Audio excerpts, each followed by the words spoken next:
কিন্তু নবীজি বললেন, কোন নবী যখন যুদ্ধ করার জন্য শরীরের মধ্যে যুদ্ধের পোশাক পরিধান করে নেয়, যুদ্ধ করার আগ পর্যন্ত শরীর থেকে যুদ্ধের পোশাক খোলা জায়েজ নাই। আরো জোরে পান সুবহানাল্লাহ। আরেক জায়গায় আছে, এক একজন নবীর শরীরের মধ্যে কেমন সাহস, বলে যে সারা পৃথিবীর সমস্ত মানুষের অন্তরের মধ্যে যেই পরিমাণ সাহস, একজন নবীর অন্তরের মধ্যে তার চাইতে আরো বেশি সাহস। हकीकत से तू दुनिया बेखबर है, दुनिया की नुमाइश पर नजर है। তাহলে নবীদের ওয়ারিস এমপি মন্ত্রীরা, নবীদের ওয়ারিস। আমরা তো মাশাআল্লাহ বেশ ভালো চালাই, কথাও কন্যা উত্তর দেন, চুপ করে বসে আছেন। নবীদের ওয়ারিস এমপি মন্ত্রীরা, নবীদের ওয়ারিস নবীদের ওয়ারিস এমপি মন্ত্রীরা কারা? আলেমরা, ওলামায়ে কেরাম। কারা? তো নবীদের শরীরে যেমন সাহস, আলেমদের শরীরে তেমন সাহস। যদিও আলেমদেরকে বন্দী করে রাখছে, নবীদের শরীরের মতো আলেমদের সাহস। আলেমরা মুখ দিয়ে যেটা বলবে সেটা অবশ্যই অবশ্যই ইনশাআল্লাহ হবে। তো নবীজি একদিন স্বপ্নে দেখতেছেন যে নবীজি একটা লোহার পোশাক পরে আছেন আর একটা গরু জবাই হচ্ছে। স্বপ্নে কি দেখলেন? নবীজি কথা বলতেন না, লোহার পোশাক পরে আছেন আর একটা গরু জবাই হচ্ছে। তো উনি পরে ব্যাখ্যা করে সাহাবীদেরকে বললেন, আমি যে স্বপ্নে দেখলাম আমি একটা লোহার পোশাক পরিতে আছি, মানে লোহার পোশাকটা যেমন শক্ত, মদিনার চতুর্পাশটাও তেমন শক্ত। সুবহানাল্লাহ বলেন। আচ্ছা, তারপরে যে দেখলো যে একটা গরু জবাই হয়ে যাচ্ছে, এটা মানি, এটার মানি হলো এই যে সামনে যে যুদ্ধ হবে, এই যুদ্ধের ময়দানে অনেক সাহাবী শহীদ হয়ে যাবেন। সুবহানাল্লাহ। তো এরপরে নবীজি আরেকটা স্বপ্ন দেখলেন। দেখলেন যে নবীজি একটা তরবারি হাতে নিছেন, হাতে নিয়ে তরবারিটা এভাবে নাড়া দিয়েছেন। কি করছেন? নাড়া দেওয়ার সাথে সাথে তরবারির মাথাটা ভেঙে গেছে। তো নবীজি তরবারিটা আবার নাড়া দিলেন। আবার নাড়া দেওয়াতে তরবারিটা আগের চেয়ে আরো বেশি ভালো হয়ে গেছে। সাহাবায়ে কেরাম বললেন, ইয়া রাসূলুল্লাহ, কিছু বুঝি নাই তো। তো বললো যে আমি যে প্রথমে তরবারিটা নাড়া দিছি, মাথাটা ভেঙে গেছে, এটার মানে হলো এই যুদ্ধের ময়দানে তোমরা অনেকেই শহীদ হয়ে যাবে। আবার যে এরপরে আবার তরবারি নাড়া দেওয়ার কারণে আবার ভালো হয়ে গেল, মানে এর পরবর্তী যুদ্ধে তোমরা বিজয় লাভ করবে।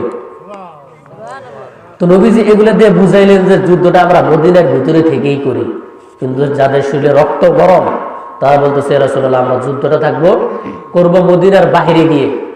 তো নবীজি যখন যুদ্ধের ময়দান, যুদ্ধের পোশাক পরে মদিনার বাহিরে যাবেন, অনেক সাহাবায়ে কেরাম বললেন, ইয়া রাসূলুল্লাহ, আমরা তো আসলে আপনাকে বাধ্য করছি, আপনার যেভাবে মন চায় আপনি ওইভাবেই করেন।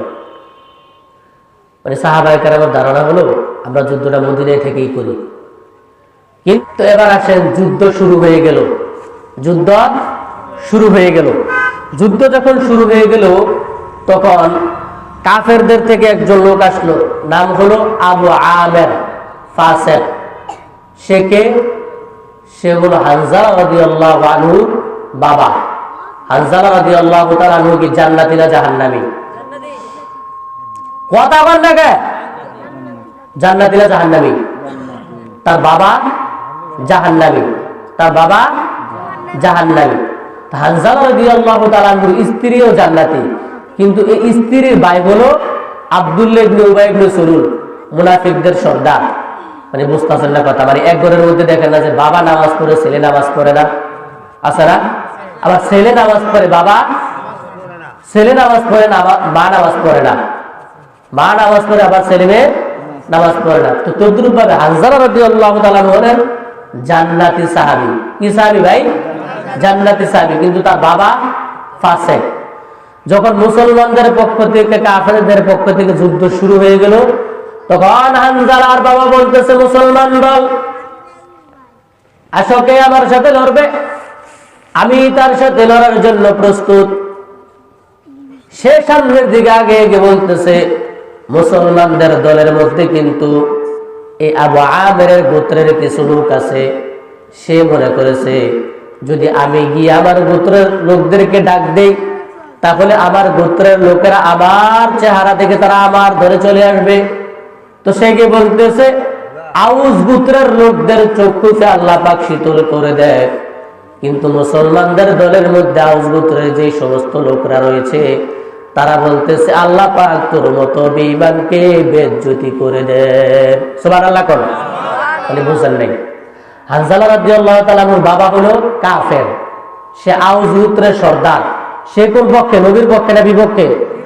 বিপক্ষে। কিন্তু নবীর পক্ষের কিছু লোক আছে আউস গোত্রের লোক, মানে তার চেলাপেলা। সে মনে করছে আমাকে দেখে আমার চেলাপেলা আমার দলে চলে আসবে। কিন্তু মুসলমানগণ বলে দিলেন যে তোর মতো নেতা আমাদের দরকার নাই, তোর মতো নেতা আমাদের দরকার নাই। যেমনি ভাবে আমাদের সমাজে অনেক নেতারা আছে, তার চেলাপেলারা প্রজারা সামনে দেখলে সালাম, কিন্তু পিছনে গেলে পারলে তারা লাঠি দিয়া গাঙ্গ ফালাই দেবে। কথা ঠিক না বেঠিক? তো এমন নেতা বাছাই করা দরকার যেই নেতাকে মানুষ অন্তর ভরে দোয়া করবে। তো সামনে নির্বাচন, কি বলেন? কোন নেতাদেরকে ভোট দেওয়া দরকার? বলে আপনি বলো ভাই, তো বাংলা কথা ভাই। কোরআন শরীফে আছে 15 নাম্বার পাড়ার 8 নাম্বার পৃষ্ঠা 3 নাম্বার লাইনের দিকে বা 4 নাম্বার লাইনের দিকে আছে 6 নাম্বার পৃষ্ঠা, প্রত্যেকটা মানুষকে হাসরের ময়দানে তার নেতার সাথে ডাকা হবে।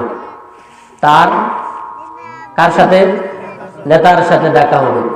এখন যদি আপনার নেতা ভালো হয়, আপনি ভালো হন, তাহলে আলহামদুলিল্লাহ। যদি নেতা খারাপ হয়, আপনি খারাপ হন, ঠিকানা কোথায়? জান্নাত না জাহান্নাম? এজন্য সামনে নির্বাচন আসতেছে, চিন্তা ভাবনা করে আমরা কাজ করবো ইনশাআল্লাহ। আল্লাহ পাক কবুল করেন, আমিন।